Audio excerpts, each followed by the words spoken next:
Nina sat at her kitchen table, staring at the official-looking letter she had received in the mail that morning. Her fingers traced the embossed seal of the Homeowners Association, HOA, that stood out starkly at the top of the page. The words "noise violations" jumped out at her in bold uppercase lettering, a harbinger of the trouble she was about to face. It all started a few weeks ago when Nina had hosted a small gathering for some friends. Her quaint one-story house, perched comfortably on a cul-de-sac, had always been a lively hub of social activities within the neighborhood. Music and laughter often filled its walls, spilling over to the garden dotted with fairy lights. The evening in question was no different, or so Nina thought. The chatter was kept low, and the music, a soft background hum of Nina Simone's classics, was set to a decibel level that she considered hardly disruptive.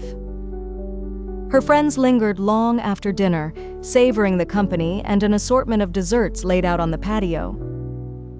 But amidst the camaraderie, someone was not pleased.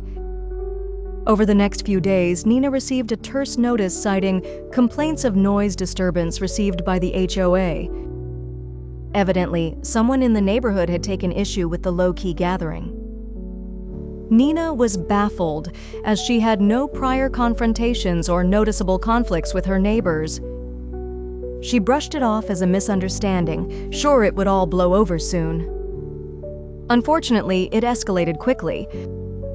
Nina received a second notice, this time threatening fines and more severe actions if the violations continued.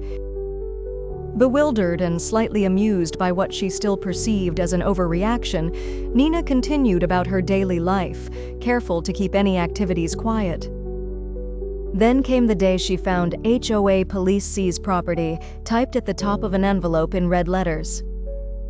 The letter insisted she was in continual breach of noise regulations, citing multiple offenses that she knew were exaggerated at best. According to the HOA, fines had compounded as per their regulations, and they were now granted authority to seize the property until dues were settled, a right rooted in an obscure clause within the community contract she had signed during the purchase of her home. Nina felt a mixture of disbelief and outrage. How could hosting a few friends warrant such extreme measures? Her peaceful haven was at stake, and it felt profoundly unjust. Determined not to let this absurd chain of events dictate her future, Nina resolved to challenge the HOA's decision.